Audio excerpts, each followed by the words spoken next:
Welcome to the Fair Housing Insiders. Today we're going to be talking about Fair Fix's balancing maintenance requests and how to avoid escalations and complaints. Let's dive right in.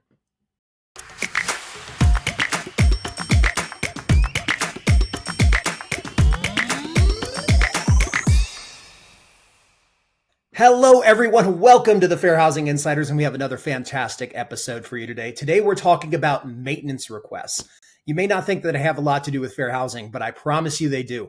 I'm your host, Michael Coughlin, and today we're joined with Leslie Tucker, our fair housing attorney, and we are really looking forward to finding out more about this topic, Leslie. So let's start off with a little bit of a hypothetical. So two residents with similar issues place work orders at the same time. One takes much longer than the other to resolve because I guess it's common sense that some work orders are going to take longer than others. Why is this a fair housing issue? Yeah, it certainly can be a fair housing issue. And I see complaints like this all the time. One person sort of comparing their work order timing to other residents' timing.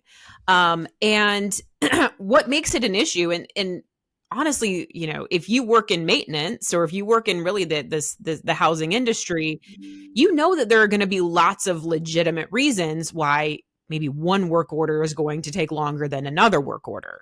A part needing to be ordered or a contractor needing to be scheduled. One HVAC, unit might be much older than another one. And the list can go on and on. But if a resident doesn't know all those sort of behind the scenes things that they might not understand why their work order takes a week, whereas their next door neighbor might be done in the same day. And it doesn't always cross your mind as a maintenance employee to explain all these things, right, to the resident, and to keep them abreast of what's going on. And it just might not occur to you to do that. But to the resident, they're being treated differently, and their situation is worse than someone else that they know, maybe their neighbor or someone else that they know in the building. And they might perceive it to be discrimination, to be different treatment, whatever sort of plays out in their mind, even if that's not the reality of the situation.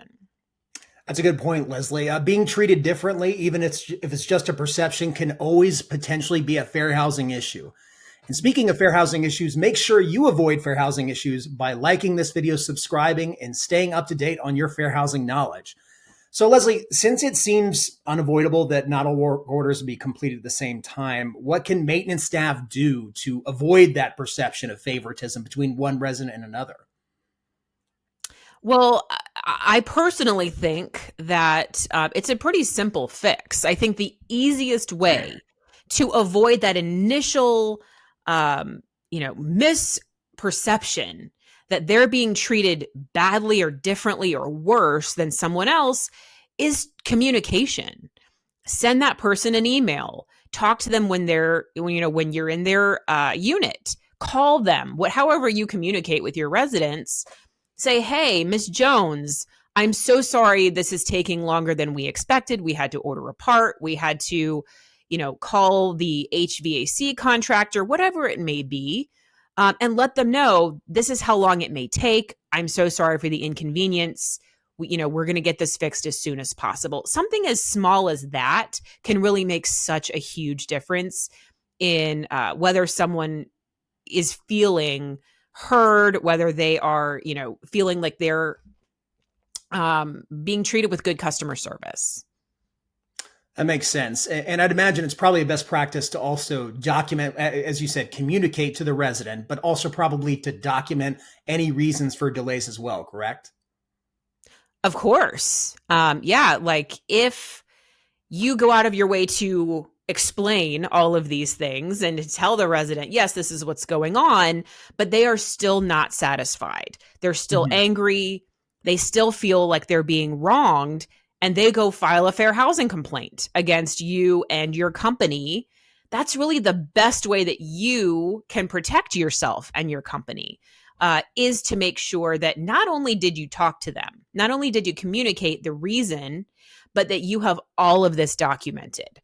Your communications with the contractor, any receipts for parts, communications with the resident themselves, that you have that documented somewhere. You have notes on the work order, whatever it is, to show that you have made these efforts and to show why this work order is taking longer than other work orders. That is how you can best protect yourself in the case of a fair housing complaint. That makes sense, and it's great advice. We're talking about maintenance requests today, but in the end, it boils down to some of those cornerstones of fair housing best practices, and that is communication and documentation. Leslie, thank you so much for your insights today. As always, we really appreciate it, and we hope our audience does. If you like our videos, please make sure to click that thumbs up, ring that bell for notifications, subscribe, and share with your team, because we have a lot more content coming your way in the near future. So thanks for everyone for joining us. Happy trading.